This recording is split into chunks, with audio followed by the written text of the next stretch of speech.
During a live congressional hearing, Karoline Leavitt told Jasmine Crockett to stop crying for Africa, a comment millions instantly recognized as racially charged. Jasmine's calm reply, just 12 words, ignited a political firestorm. The clip was edited, weaponized, and viewed over 10 million times in under 24 hours. Protests spread nationwide. Congress launched an emergency hearing, and both women's careers were forever changed. But in the end, did Jasmine and Karoline clash over a real divide? Or were they both just casualties of a system that profits from keeping us divided? Stay with us. This is a story worth every second of your time. Under the blistering gleam of the studio lights, Face the Nation was already teetering on the edge of something far bigger than Sunday morning politics. The cameras were rolling, the countdown had ended, but the tension in the air didn't wait for an introduction. The backdrop displayed the theme in bold serif letters: racial politics in modern America. It was a safe headline on paper, but nothing about the moment felt safe. The room was too quiet. The kind of quiet that doesn't come from calm, but from something coiled tight, waiting to strike. Karoline Leavitt sat with perfect posture, the buttons on her blazer aligned like metals. Her voice had the crispness of someone raised in debate prep, refined in war rooms, and unbothered by backlash. She was young, bold, and she knew exactly what she came here to do: provoke. Her gaze flicked toward Jasmine Crockett, seated across the table, wearing a calm expression that didn't match the storm behind her eyes. Crockett wasn't adjusting her mic. She wasn't sipping her water. She was still, too still. Her silence had weight. The kind of silence that doesn't fill space, it owns it.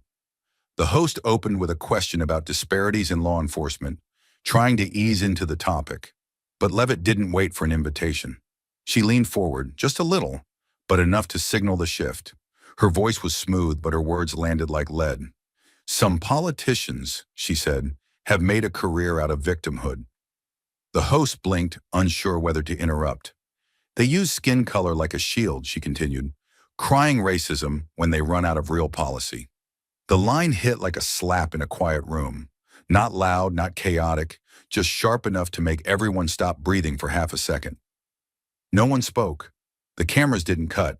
Even the studio crew behind the scenes seemed frozen in place. Crockett didn't move.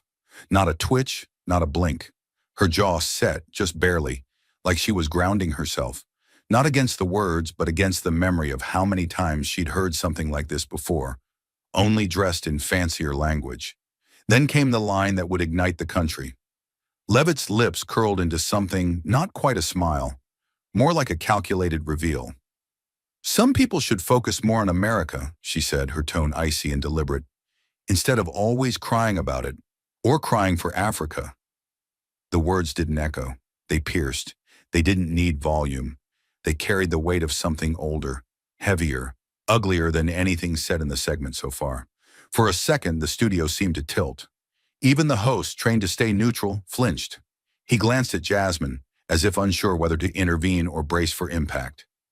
Jasmine Crockett sat motionless, but her stillness was no longer silent. It spoke of every courtroom she had stood in, where her intelligence was underestimated. It carried every backhanded compliment she'd endured masked as critique. It remembered every meeting where she was the only black woman at the table and expected to be grateful just to be allowed in the room. She inhaled, slowly, deliberately. Her fingers didn't tighten. Her voice didn't rise. When she spoke, it wasn't to fight. It was to define. Did you just tell me to go back to Africa in 2025? The room dropped into a silence so deep it almost felt holy. It wasn't just a question. It was a mirror that didn't flatter or soften or lie. It reflected exactly what had just happened, without need for exaggeration. And it asked everyone watching, did you hear what I heard? And if so, what will you do with it? She didn't need to shout. Her calm was a weapon, and her words were bullets, precise, undeniable. No one laughed, no one moved. And at that moment, it became clear. This wasn't just a broadcast anymore. It was a breaking point. It should have ended with a debate, a tense moment, maybe a headline or two. But this was America in 2025, where truth is a race against the edit button and outrage spreads faster than facts. What had started as a televised conversation had now become a national emergency, fueled not by what was said, but by what people thought they heard. The clip hit social media like a Molotov cocktail hurled through the nation's living room window. Just 10 seconds, sharpened, chopped, and served without context. It began mid-sentence with Karoline Leavitt's voice echoing across screens.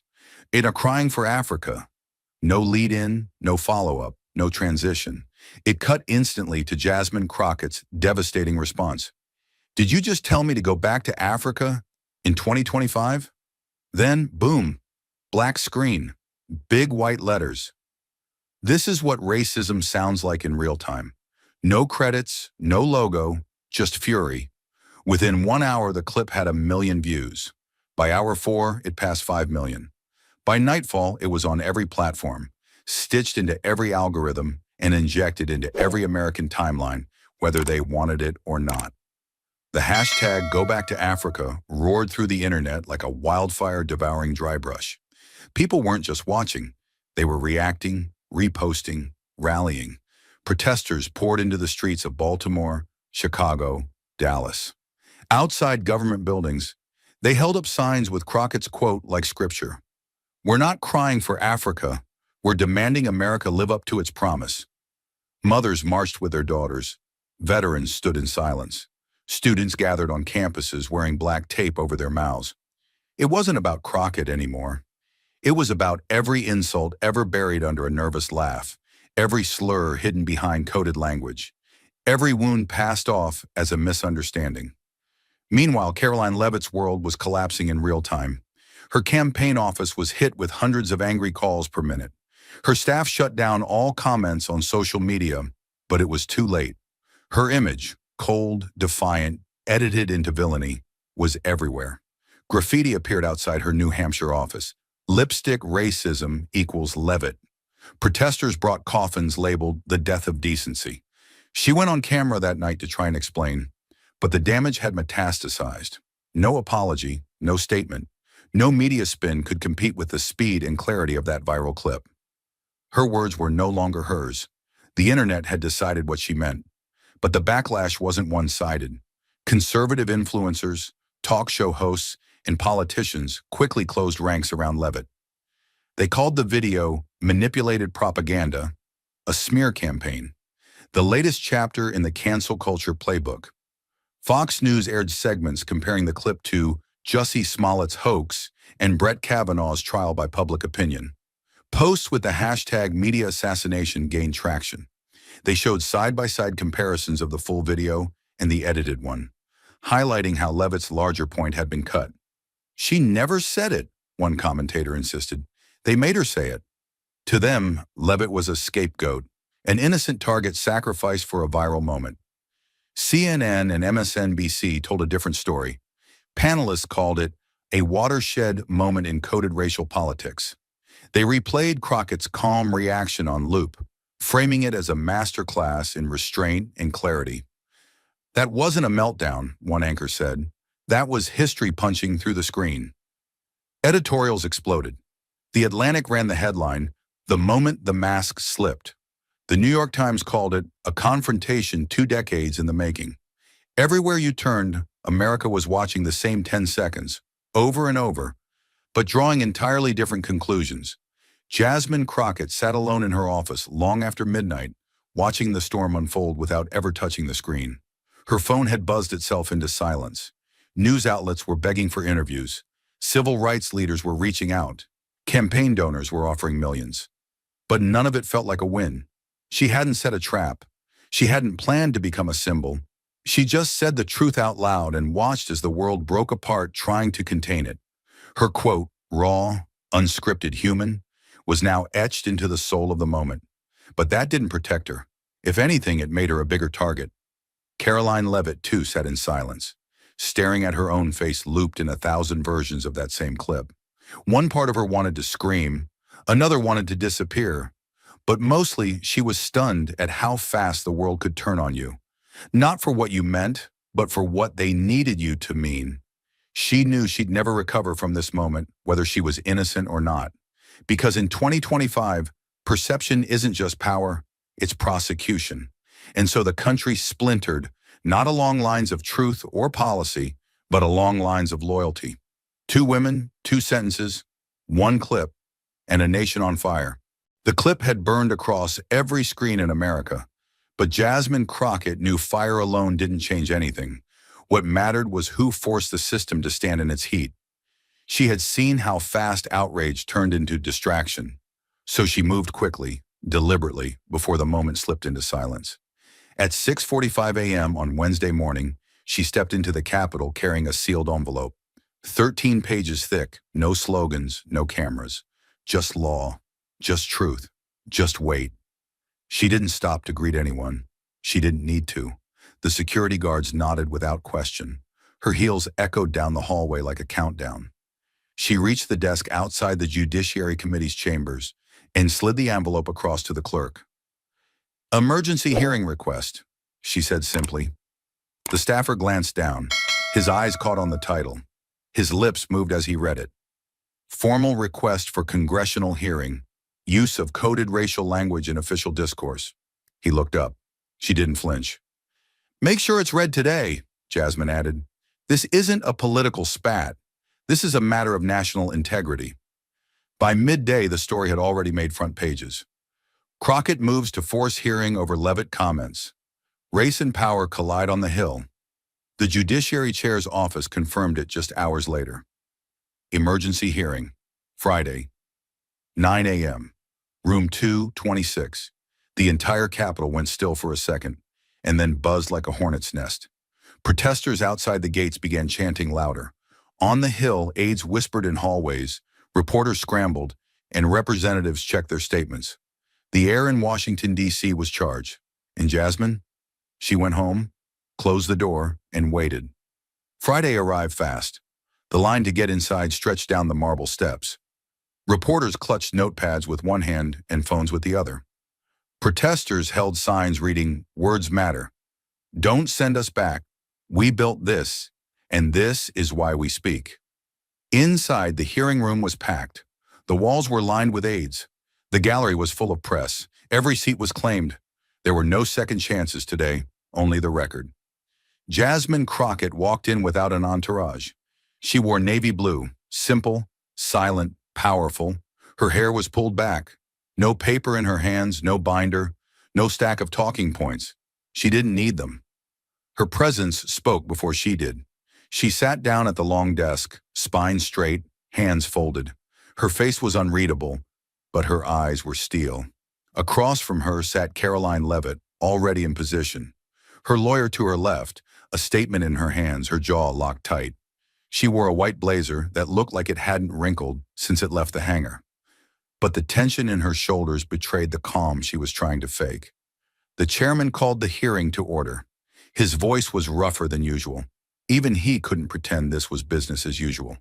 "This chamber convenes today," he began, "to address the use of potentially racially coded language within congressional discourse." A pause. "Congresswoman Crockett, you may proceed." Jasmine leaned in, slow. The microphone caught her breath before her voice. Then it came, clear, deliberate, unwavering. "I didn't come here for payback," she began. "I came here because Congress can't keep pretending words don't carry weight. That clip didn't go viral because people are sensitive.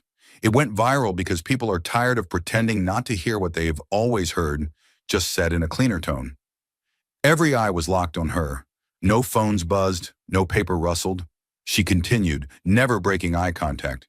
"I've heard versions of that same sentence my whole life, but this time, I'm putting it on the record." Then came the shift. Leavitt clicked her mic on. She didn't wait. Her voice was quicker, tighter, trying to sound in control, but there was fear underneath. "With all due respect," she said, "this entire hearing is based on something that isn't true. That clip was edited, chopped up, made to make me look like a racist. I never told anyone to go back to Africa. That line, those words, they were never mine.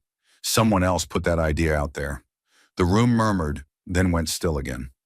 Leavitt leaned in slightly as if trying to force belief with posture.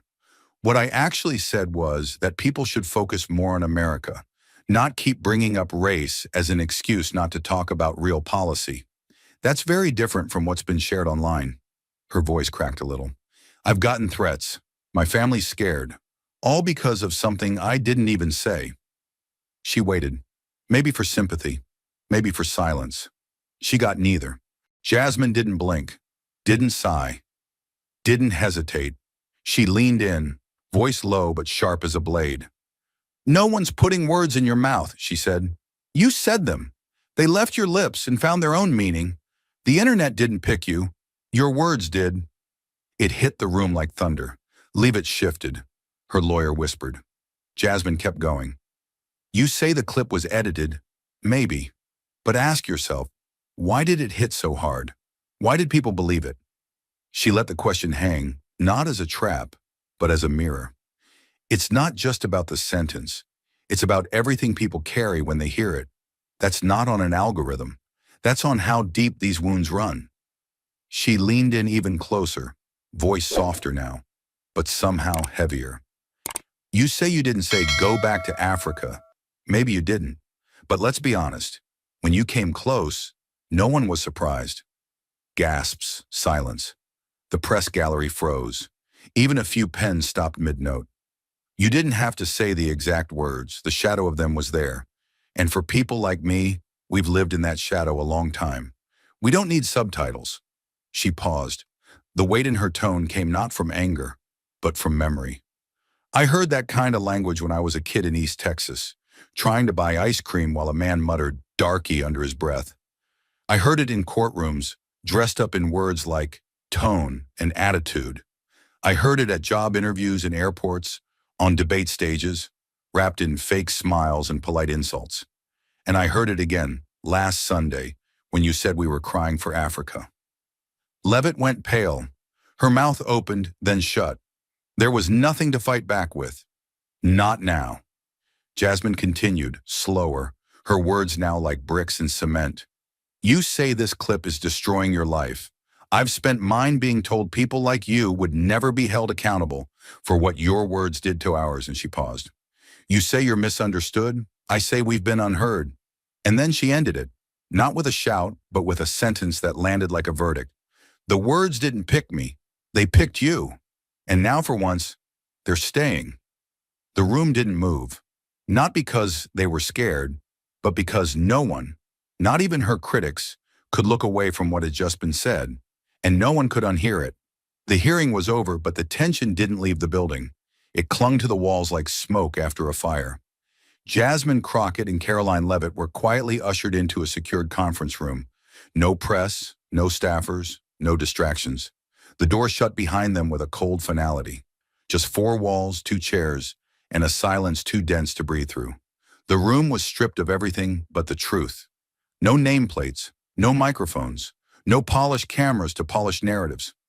Just two women, one from East Texas, raised on stories of struggle and survival, the other from a different America, now thrown into a storm she never saw coming. They sat on opposite ends of a plain table. Neither one moved. The silence was not awkward. It was electric, heavy, waiting. Then Jasmine spoke, not to provoke, not to posture, but to name the weight neither of them could escape. Her voice was calm, but it carried the burn of something old. You don't know what it feels like to be called that, she said quietly. When my grandparents were once forced to bow their heads just because their skin was black. She didn't raise her voice. She didn't need to. The words didn't float. They hit. Karoline's jaw clenched, but she said nothing. Jasmine didn't blink. Her voice didn't tremble. It was steady, because when pain is old enough, it no longer flinches when spoken. Karoline exhaled sharply. Her back straightened, but her eyes betrayed her, moist at the edges, sharp with defense. Her hands were locked around her elbows, as if holding herself in place. I've been made out to be a monster by the entire country over a fake clip, she said, her voice breaking slightly, despite her effort to keep it composed. There was no camera here to twist her image, no audience to sway, just the rawness of someone who had gone from political rising star to pariah in a matter of days. She looked away for a second, not out of guilt, but out of disbelief that this was now her reality. Jasmine didn't answer right away. She sat still, absorbing the words, letting them echo in the space between them. The silence that followed wasn't absence. It was confrontation without the theater. This was not two politicians sparring. This was two women staring down a wound, one inherited, one inflicted, both undeniable.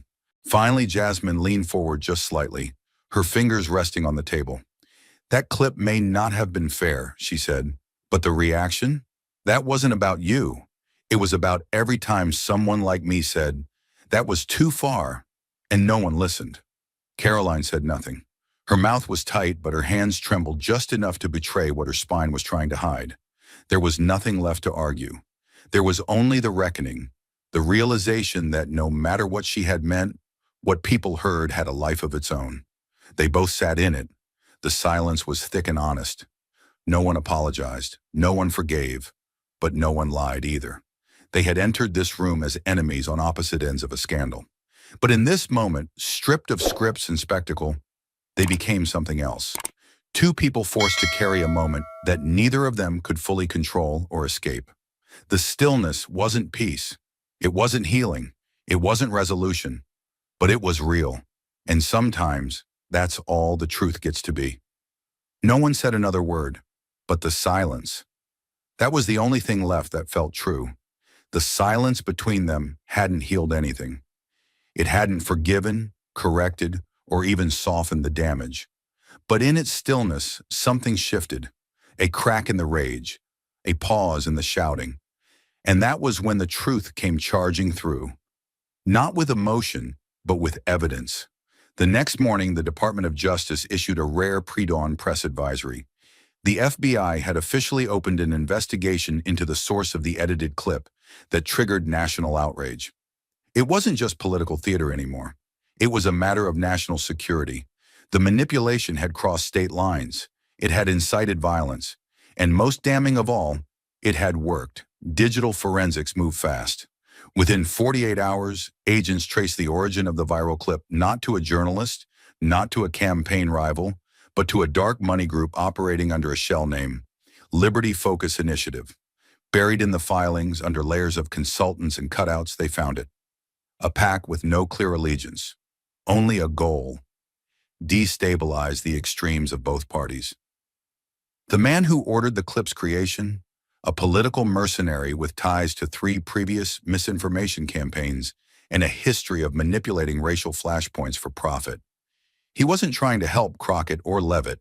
He wasn't even trying to destroy just one. He was trying to set them both on fire and watch the country burn around them. By the time the FBI delivered its findings to the Congressional Oversight Committee, the building practically shook with disbelief. Emails, payment trails, internal messages, it was all there. The clip had been surgically manipulated. Leavitt's words reordered, her tone sharpened, background noise tweaked for maximum offense. But here was the twist. The PAC had also simultaneously funded an ad campaign portraying Jasmine Crockett as a militant radical. A calculated move to trigger backlash from the opposite side.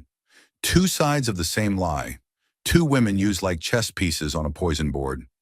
The hearing room was packed again, but this time no one was shouting. Everyone was waiting to see who would fall and who might still rise. Crockett and Leavitt were seated at the same table, again. But now their roles had changed. No longer opponents, no longer targets. Now, both were survivors of a digital war they hadn't agreed to fight. Neither looked at the other. Not yet. Their hands remained still, their expressions unreadable. But the tension between them was no longer hatred. It was something quieter, something heavier, something that tasted like regret. The committee chair stood slowly. His voice was subdued, as if he too were stunned by the scale of the deception. "Let the record reflect," he said, "that both Representatives Crockett and Leavitt were victims of a coordinated disinformation campaign funded by a non-affiliated PAC with a documented history of domestic destabilization tactics. The intent was to incite chaos, division, and mutual political destruction." He paused. Everyone in the room was holding their breath. "In short," he added, "we were all played." Cameras didn't flash. No one cheered, because the damage had already been done. Protests had erupted, families had argued, careers had teetered, and two women standing on opposite sides of an invisible fire had nearly torn each other apart, live on national television. Then Jasmine Crockett stood, not with anger, not even with sadness, but with the weight of someone who had just seen how deep the roots of division had been planted beneath them. Her voice, when it came, was low, but it filled the room. "They wanted us to hate each other," she said, "and we gave them exactly what they wanted." A rustle moved through the room. She turned finally to Karoline Leavitt, not with warmth, not with forgiveness, but with something closer to acknowledgement. "We spent weeks tearing each other down," she continued, "thinking we were enemies, thinking the fight was about what she said or what I heard. But it was never about that." Karoline looked up, eyes tired, jaw tight. She didn't speak. Jasmine stepped closer, her words cutting now, not in cruelty but in clarity. "They didn't need to fake a war," she said. "We were ready to burn each other without a match." The room fell absolutely still.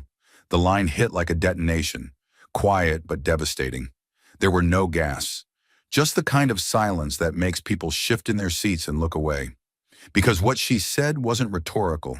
It was uncomfortably, undeniably true. Reporters froze mid-sentence. Staffers swallowed hard. The chairman's hand trembled slightly as he closed his folder. And Karoline Leavitt? She didn't respond. She didn't deny. She didn't blink. She just stared back, as if finally realizing.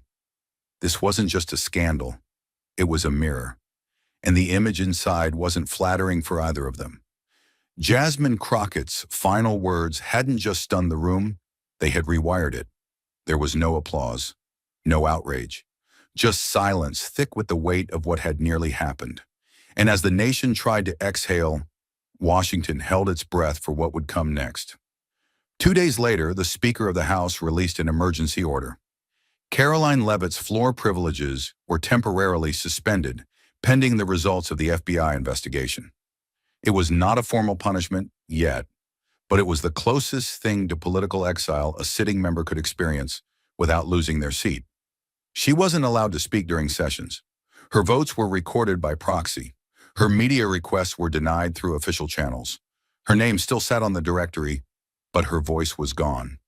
Outside the chamber, the headlines had already split in every direction.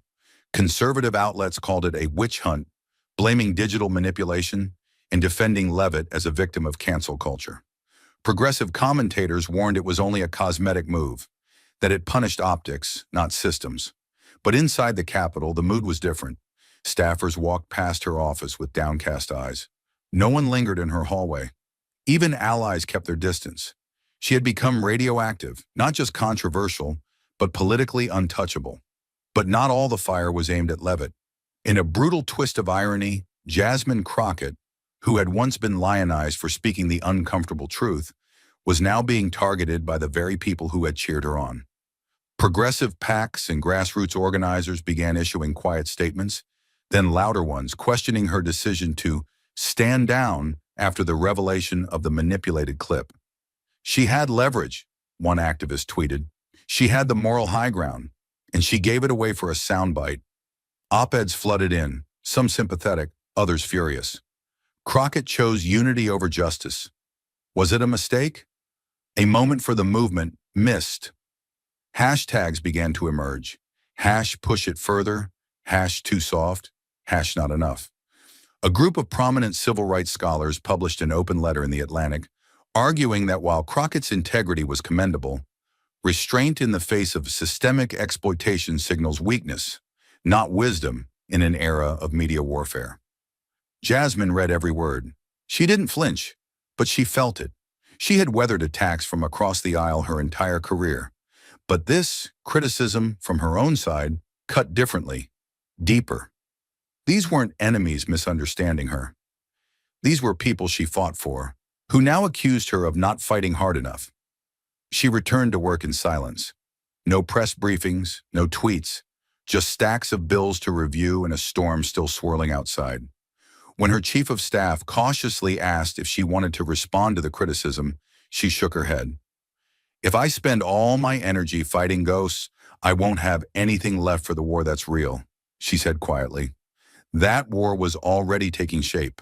In response to the FBI's findings, A coalition of more than 40 civil rights and public integrity organizations filed a joint petition demanding a full congressional investigation into every PAC affiliated with Liberty Focus Initiative. The demand wasn't just for transparency, it was for exposure. They wanted donor lists, internal memos, algorithms, contracts, every thread of the dark web of influence that had turned truth into theater and people into pawns. Public pressure mounted fast. Tens of thousands of Americans signed on to the demand within days. Dozens of state attorneys general pledged support. Even some Republican lawmakers, quietly, cautiously, began signaling interest in exploring how these media manipulation networks had compromised national trust. It wasn't about left or right anymore. It was about how close the country had come to burning down without ever striking a real match. Inside the House Oversight Committee, preparations for hearings were already underway. Subpoenas were drafted, testimonies were scheduled. But behind the closed doors of power, old instincts returned. Protect donors, delay action, shift blame. Whisper campaigns spread suggesting that maybe this went too far, that regulating political PACs could have unintended consequences. Jasmine could feel the machine tightening again. This wasn't about justice anymore. It was about containment. She sat in her office late one night, watching clips of her own speech on mute. The world had moved so fast, 1 minute a target, the next a hero, the next a disappointment. Her quote, "They didn't need to fake a war," had gone viral, printed on posters, shouted at protests, even turned into a t-shirt. But the truth she had named still hadn't been dealt with. It was being packaged, sold, softened.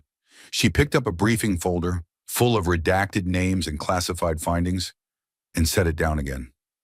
What haunted her wasn't the fallout. It was the ease with which someone had pulled the strings and the speed with which the public turned on the wrong people. And somewhere down the hall, Karoline Leavitt sat in her office, still silenced, still bitter, still waiting for a system she had believed in to tell her what she had become. Both women were trapped in a storm neither of them started. Both were being watched, and both knew this wasn't the end. This was only the next setup, the next move, the next lie waiting to be told. The silence between them hadn't healed anything. It hadn't forgiven, corrected, or even softened the damage. But in its stillness, something shifted, a crack in the rage, a pause in the shouting. And that was when the truth came charging through. Not with emotion, but with evidence. In the days following the explosive revelation of the manipulated clip, the media frenzy reached a fever pitch. News outlets clamored for exclusive interviews, talk shows extended invitations, and social media platforms buzzed with speculation. Yet amidst the cacophony, both Jasmine Crockett and Karoline Leavitt chose silence. Crockett, known for her fiery speeches and unyielding stance on justice, declined multiple offers to appear on prominent talk shows. Her refusal was not out of fear or avoidance, but a deliberate choice to let the facts speak for themselves. She believed that engaging in media spectacles would only detract from the gravity of the situation and the systemic issues it highlighted. Leavitt, on the other hand, faced a different kind of pressure. With the clip debunked and her name cleared, many expected her to embark on a media tour to reclaim her reputation. However, she too declined interviews, choosing not to capitalize on the controversy. Her silence was a statement in itself, a refusal to turn a personal ordeal into a public spectacle. Their mutual silence, however, did not quell the storm. Social media platforms became battlegrounds of opinion, with users dissecting every aspect of the incident. Hashtags trended, memes circulated, and debates raged on. Some accused Crockett of missing an opportunity to highlight systemic racism, while others criticized Leavitt for not speaking out against the manipulation sooner. The digital world demanded explanations, apologies, and accountability, but received none. In the absence of direct statements, narratives were constructed and deconstructed by the public. Supporters and detractors of both women projected their interpretations onto the silence, turning it into a canvas for their beliefs and biases. The lack of official commentary only fueled speculation, with every action, or inaction, scrutinized and debated. Behind closed doors, both women grappled with the aftermath. Crockett faced criticism from progressive circles for not leveraging the moment to push for broader reforms. Leavitt dealt with the emotional toll of being at the center of a national controversy. Despite being on opposing sides of the political spectrum, they shared the experience of being thrust into a maelstrom not of their making. The incident sparked broader conversations about media manipulation, the power of misinformation, and the responsibilities of public figures. Advocacy groups called for stricter regulations on political action committees and greater transparency in media reporting.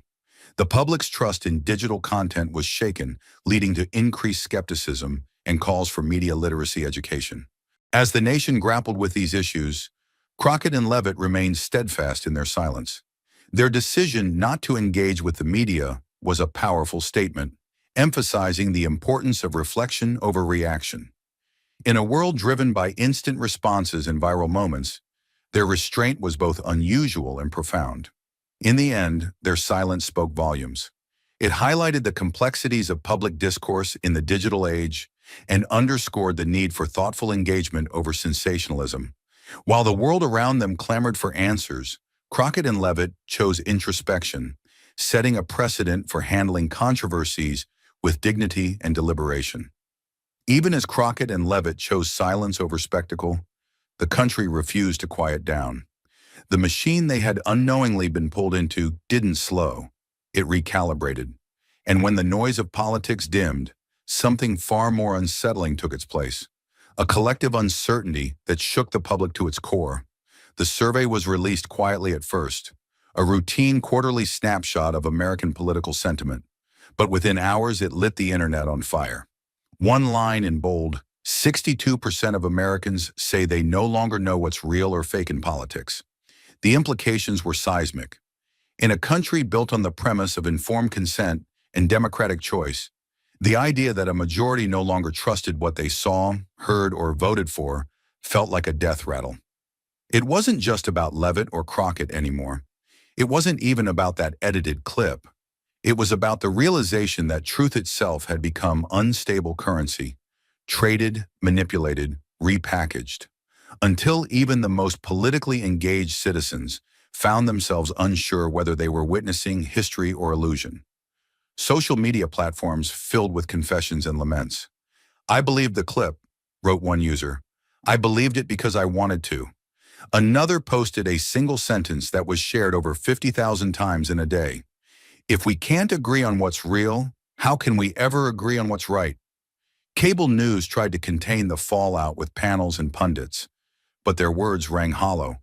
For years, they had fed the machine. Now the machine was eating itself. And in classrooms, coffee shops, community centers, especially among the young, a different kind of conversation was beginning to take shape. They weren't asking whether Crockett or Leavitt had won. They were asking, are we all just puppets in a rigged system? Teenagers on TikTok created videos mapping political narratives like conspiracy thrillers. College students published zines with bold, jagged titles: "The Manufactured Fight," "Pixels and Puppets," and "Polarization is the Product." Activist collectives formed overnight, not against parties but against algorithms, bots, and billionaire-funded disinformation labs. In forums once dominated by memes and music debates, young people were suddenly dissecting how politics had become performance and how easily they had all played along. One viral video, stitched from protest footage and congressional hearings, ended with a simple question that echoed across timelines. What if the real enemy is the system that profits from us hating each other? But this awakening didn't bring clarity. It brought a deeper kind of disorientation. If everything could be faked, if outrage could be engineered, if even the truth could be weaponized, then what exactly were people fighting for? That question haunted a generation already born into crisis: mass shootings, climate catastrophe, collapsing institutions. Now it seemed they couldn't even rely on reality to stay in one piece. The floorboards of democracy were rotting beneath their feet, and no one had a blueprint for how to rebuild it. Some retreated entirely. Voter registration among 18 to 24-year-olds began to dip, not out of laziness, but from despair. "Why participate in a system that treats my trust like a commodity?" asked one Gen Z organizer, whose nonprofit shuddered after the scandal. "Why scream into a void designed to echo rage and drown out meaning?" Others channeled the confusion into fire. They demanded investigations, not just into PACs, but into the entire infrastructure of digital influence. Meta, YouTube, TikTok, even encrypted messaging apps where rumors bloomed unchecked. They marched not for candidates, but for truth itself. Their signs were blunt. I want to believe, but I don't know what's real anymore. You can't vote if you can't trust. Meanwhile, in Washington, lawmakers flailed. Some proposed digital labeling systems, truth tags, and algorithm oversight committees. Others clung to the old playbook: partisanship, blame, diversion. But the damage wasn't theoretical anymore. It was generational. A breach had opened. Between the governed and the governing, between perception and reality, between past belief and present confusion. And no one could pretend it hadn't. And in the heart of that breach stood the symbol no one asked for, but everyone recognized: Jasmine Crockett. She hadn't created the crisis. She hadn't solved it. But her silence, her restraint, her refusal to turn trauma into theater had marked a line in the sand. One young woman wrote on Instagram, "Crockett didn't take the bait. She didn't let the moment use her. That makes her the first real leader I've seen in years." But others disagreed. They accused her of inaction, of letting the system win. As the narrative spun, she stayed silent. Not because she had no answer, but because maybe in a world drowning in noise, silence was the only honest act left. And still, the question hung over the country like smoke. If truth can be edited, if outrage can be sold, if leaders can be turned into villains and villains into victims, then who's really in control? For 62% of Americans, the answer was terrifying: no one. Or worse, someone you'll never see. The real crisis wasn't political, it was existential. And the fire hadn't gone out, it had just gone digital. As the public reeled from the realization that their outrage had been engineered and their divisions deliberately deepened, something unexpected happened. The noise began to fade, not because the chaos ended, but because people started craving something else entirely: accountability, clarity, and maybe redemption. That was when Jasmine Crockett stepped forward, not to speak louder, but to speak differently. It wasn't a press conference. It wasn't a speech. It was an article. Jasmine Crockett's op-ed appeared in The Atlantic under the title, "I Fought the Wrong Battle in the Right War." It wasn't polished for PR. It didn't read like a politician trying to rebrand. It read like someone who'd stared down a machine built to manipulate her and had decided to dismantle it with words sharper than any rebuttal. "I was angry," she wrote, "but my anger wasn't about a single sentence. It was about a history of sentences, about centuries of being told we were too loud, too bitter, too difficult. I thought I was standing my ground, but I was swinging at the person across from me, not the system that put us there." Her prose didn't beg sympathy. It exposed truth. She acknowledged that, in the heat of public outrage, she'd let a personal slight overshadow a deeper fight. She confessed that when she first heard Leavitt's words, she'd been ready to treat her like the enemy, when in fact, the real enemy was the invisible hand that edited the tape and let us believe we were enemies in the first place. Her final paragraph ignited a firestorm of commentary. "I fought the wrong battle, but I was never in the wrong war. And now I know what the real war looks like. It wears a suit. It hides behind anonymous money. It smiles in sound bites and profits off pain. I'm not done fighting, but next time I'll aim higher." The piece went viral within hours. Democrats shared it as a moment of grace. Progressives criticized it as too soft. Conservatives unexpectedly praised her for showing more self-awareness than most of Congress had in years. But while Crockett's words were rippling across the country, in a dim studio in North Carolina, Karoline Leavitt was recording something else. Not a campaign ad, not an apology, a podcast. She didn't pick CNN or Fox News. She sat down with a rising independent podcaster known for unfiltered interviews, one of the few spaces where spin didn't seem to stick. "I didn't say that line," Leavitt began, her voice steady but strained. "I didn't say go back to Africa, but I also can't deny what the clip stirred up. I saw the reactions. I read the emails. I watched people cry on the floor of Congress. And it hit me. This wasn't just about what I said. It was about what people have heard their entire lives. For the first time, she didn't sound defensive. She sounded raw, human, like someone realizing the size of the fire they've been thrown into, and maybe unwittingly helped spread. I don't like being called a racist, she admitted, but maybe I've been too comfortable ignoring the ways I benefit from systems that are. That's hard to say, but it's harder to unsee now. The host went quiet, then asked, "Do you think you were used?" Karoline didn't blink. "I think we both were," she said. "We were pointed at each other and told to fight, while the people who really profit from division watch from behind a curtain." That quote became the headline, and like Jasmine's article, it spread fast.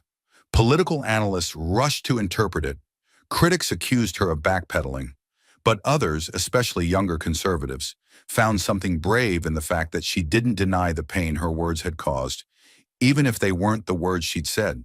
The clip from the podcast hit Twitter, then Instagram, then TikTok. Two women, two mediums, one moment of truth. But their truths weren't identical. Jasmine had named the war. Karoline had admitted her role in it. And the country, watching them both from 1,000 screens, finally saw something they weren't used to. Vulnerability without spin. It didn't heal the divide, but it paused the shouting. And in a nation addicted to noise, that silence was revolutionary. Outside the Beltway, something else began to shift. High school teachers used Jasmine's article to start classroom debates. Political science professors broke down Karoline's interview in ethics lectures. Churches quoted both women during sermons. For a brief, flickering moment, the conversation moved away from tribal blame and towards something rarer, shared introspection. A freshman at Howard University posted, "I don't agree with either of them all the time, but that's not the point. I believed the lie because it fit my anger, and now I have to ask why." That comment was liked over 100,000 times. Back in Washington, Crockett and Leavitt hadn't spoken since the private room, but now they were speaking to each other in a different way. Through reflections that didn't excuse but examined. Through pain that didn't deflect but revealed. And somewhere in that space, in that raw, uncomfortable middle ground where no one wins cleanly, they had both started to become something America hadn't seen in a long time. Not politicians, not victims, not gladiators in a rigged arena, but mirrors. And in a country that couldn't tell real from fake anymore, that was maybe the most powerful thing they could be. Their voices had once echoed through the chambers of Congress, igniting debates and drawing national attention. Now, years later, the immediate clamor had subsided, but the reverberations of their confrontation continued to shape discussions in classrooms and beyond. 5 years had passed since Jasmine Crockett and Karoline Leavitt last held office. The political arena had evolved, new figures had emerged, and the relentless news cycle had moved on. Yet their names remained etched in the collective memory, not as mere footnotes, but as pivotal figures in a transformative period of American politics. In universities across the nation, courses on political communication, media ethics, and racial polarization featured case studies dissecting the Crockett-Leavitt incident. Professors presented students with the infamous edited clip, prompting analyses of media manipulation and its consequences. Discussions delved into the ethical responsibilities of public figures, the role of social media in shaping narratives, and the deep-seated divisions that the incident had laid bare. One lecture hall at Georgetown University bore witness to a particularly intense debate. A student posed a question that hung heavily in the air. Did we, as a society, rush to judgment, allowing our biases to cloud our perception of truth? Another responded, perhaps, but the emotions stirred were real, even if the catalyst was fabricated.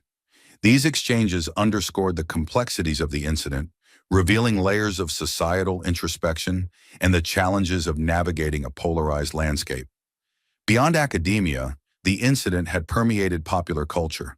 Documentaries recounted the events, podcasts revisited the fallout, and think pieces reflected on the broader implications. The narrative had transcended its origins, becoming emblematic of a nation's struggle with truth, identity, and reconciliation. Log in or sign up to view Crockett, having returned to her roots in community activism, often spoke at events focused on media literacy and civic engagement. She emphasized the importance of critical thinking and the dangers of echo chambers. Leavitt, meanwhile, had transitioned into a role as a media consultant, advocating for transparency and ethical standards in journalism. Their paths, though divergent, reflected a shared commitment to fostering a more informed and empathetic society. In a poignant moment during a symposium on political ethics, a moderator posed a final question to the panel. Have we, in our fervor, ever silenced a truth simply because it was spoken by someone we opposed? The room fell silent, the weight of the inquiry settling over the audience. It was a question without easy answers, one that encapsulated the enduring legacy of the Crockett-Leavitt episode. Their story served as a cautionary tale and a call to action, a reminder of the perils of polarization and the imperative of seeking understanding amidst discord. In the annals of American political history, the confrontation between Jasmine Crockett and Karoline Leavitt remained a defining moment, prompting reflection on the values that underpin a democratic society. In the years following their departure from Congress, Jasmine Crockett and Karoline Leavitt's names continued to surface, not in headlines but in lecture halls, academic journals, and symposiums dedicated to dissecting the complexities of modern political discourse. Their confrontation, once a fleeting moment in the relentless news cycle, had transcended its origins, becoming a seminal case study in the interplay between media manipulation, racial dynamics, and political polarization. At universities across the nation, courses on political communication and media ethics incorporated the Crockett-Leavitt incident into their curricula. Professors presented students with the infamous edited clip, prompting discussions on the ethical responsibilities of journalists, the susceptibility of the public to misinformation, and the broader implications of deepfake technology in shaping political narratives. Students analyzed the incident from multiple angles, debating the roles of both politicians and media outlets in perpetuating divisive rhetoric. One notable example occurred at Georgetown University's School of Public Policy, where a seminar titled Media Ethics in the Modern Politician dedicated an entire week to examining the incident. Guest speakers included media analysts, ethicists, and even former political aides who provided firsthand accounts of the pressures faced by public figures in the digital age. The discussions were intense, often spilling over into informal gatherings where students grappled with the moral quandaries presented by the case. Beyond academia, the incident inspired a wave of artistic and cultural responses. Documentaries explored the broader context of political polarization, using the Crockett-Leavitt confrontation as a focal point to examine the erosion of civil discourse. Podcasts delved into the personal backgrounds of both women, humanizing them and providing nuanced perspectives that were often absent in mainstream coverage. The arts community also responded, with theater productions and visual art installations interpreting the incident through various lenses, challenging audiences to reflect on their own biases and assumptions. In the realm of public policy, the incident prompted legislative discussions on the regulation of synthetic media and the accountability of political action committees, PACs, in disseminating manipulated content. Lawmakers cited the Crockett-Leavitt case as a cautionary tale, emphasizing the need for transparency and ethical standards in political campaigning. While consensus on specific regulations remained elusive, the incident undeniably influenced the national conversation on media integrity and democratic resilience. For Crockett and Leavitt, the aftermath of their confrontation led to divergent paths marked by introspection and advocacy. Crockett returned to her roots in community organizing, focusing on initiatives aimed at promoting media literacy and civic engagement among marginalized populations. Leavitt, on the other hand, became a vocal proponent for ethical standards in political communication, participating in panels and writing op-eds that called for greater accountability within her own party. Though they rarely spoke of each other publicly, their respective endeavors reflected a shared commitment to addressing the systemic issues highlighted by their encounter. The enduring relevance of their story was perhaps best encapsulated in a question posed during a symposium on political ethics. Have we, in our fervor, ever silenced the truth simply because it was spoken by someone we opposed?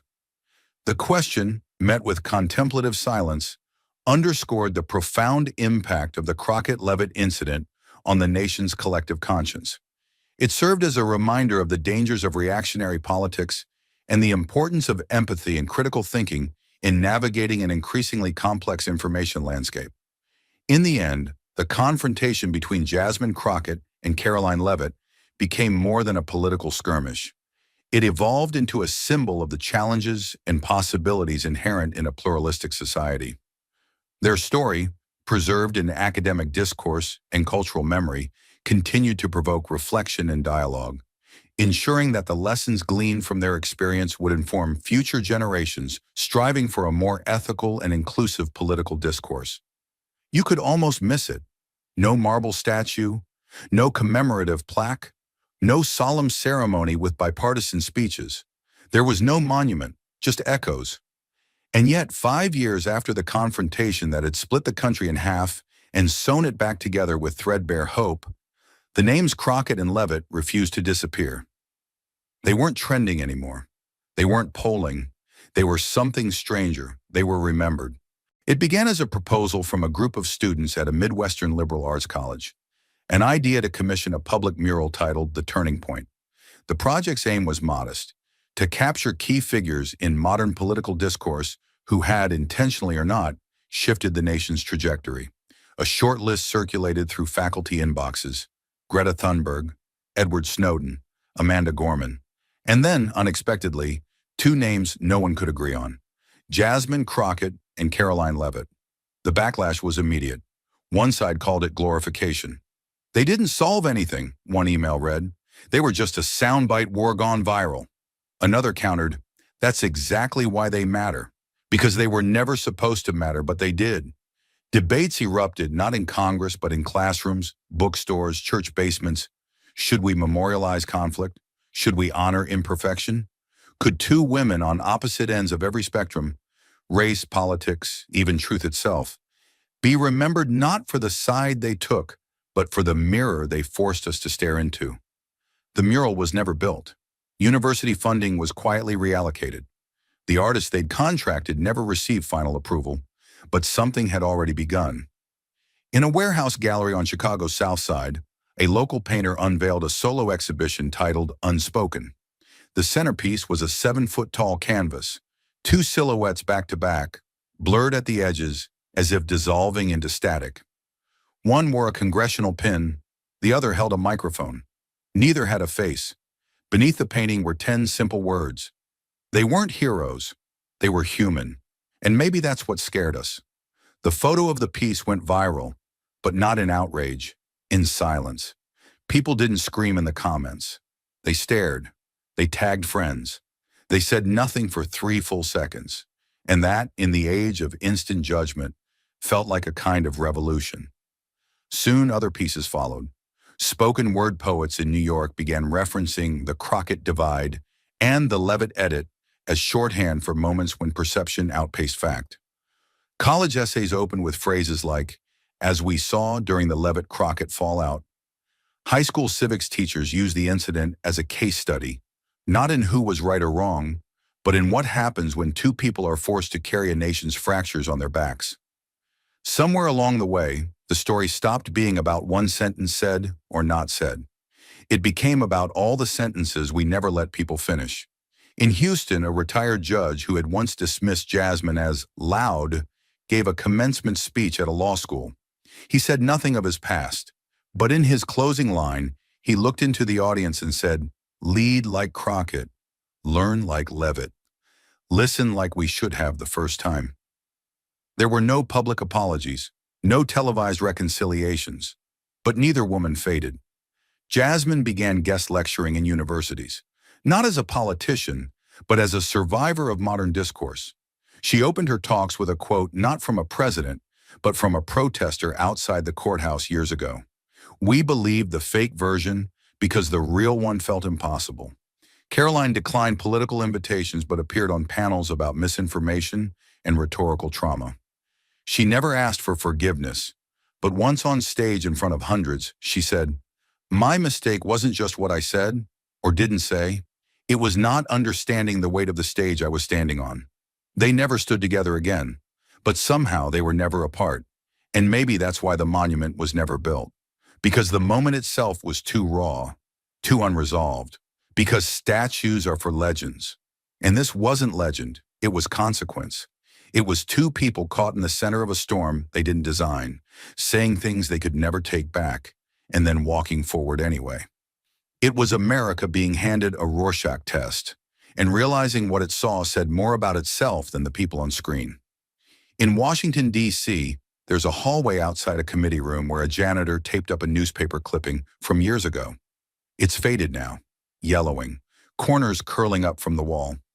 But if you stop and read it, you'll see the headline from Jasmine's op-ed. "I fought the wrong battle in the right war." And underneath, scribbled in pen by someone unknown, "So did we." The monument was never built.